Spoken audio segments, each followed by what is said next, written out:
Yet they held fast to the promise of God in Matthew 10, verse 26 to 31. Matthew 10. I quote, "Fear them not, therefore, for there is nothing covered that shall not be revealed, and hid that shall not be known.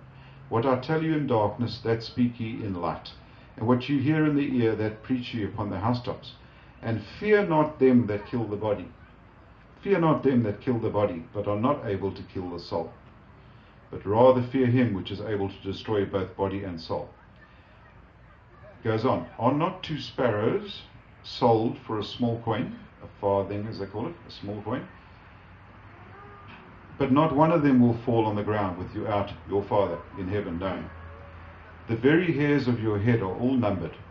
Fear ye not, therefore. You are of more value than many sparrows," what we call mossies, right? And you may remember the 1-cent coin, which is now redundant. What was on it?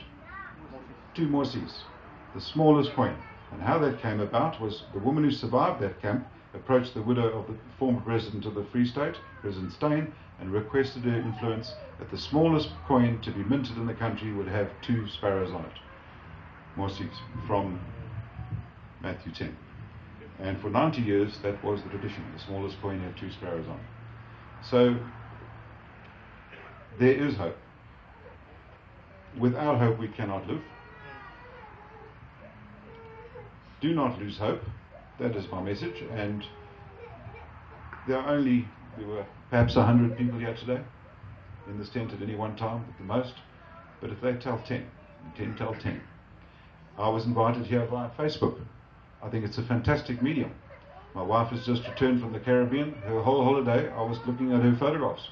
You can share your albums instantly. How else can you do that? Except by loading lots of photographs onto emails and sending them all to the addresses. This way you bang it on, 1,000 people read it in seconds.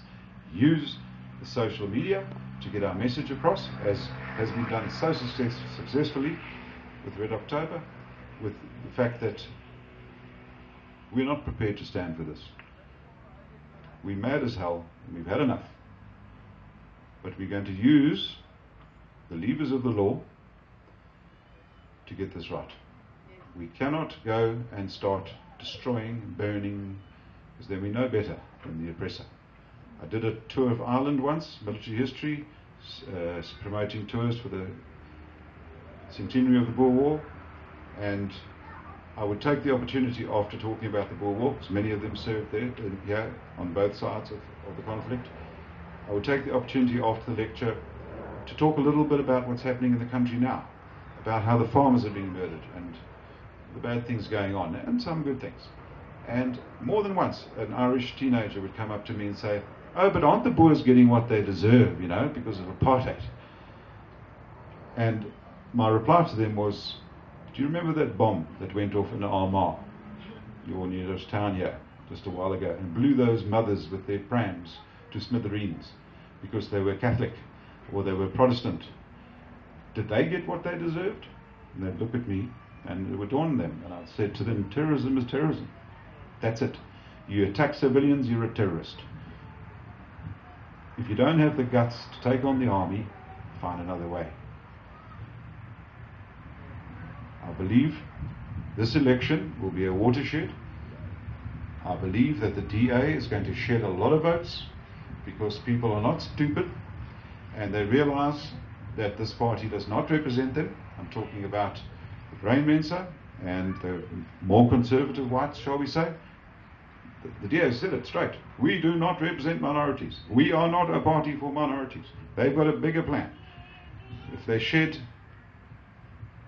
even half their white voter base and they gain just 10% of the black voter base, which they're appealing to by supporting BEE and land reclamation and so on, that's 10 times as many votes as they've lost. And a vote doesn't have a colour. That piece of paper is the same colour. Vote's a vote. So that's the route they've chosen. Good luck to them. But one party says we support minorities, any minority. Maybe that's where the plus comes in. Freedom Front Plus. Always wondered about that. Positive. Thank you. I've said enough, and I want to thank the organisers for inviting me.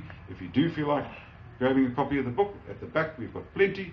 They're on special today, down from $1.85 in the shops to 150. And I'd like to give one to this very courageous and honourable lady, and thank her for everything she's done for our people. Thank you.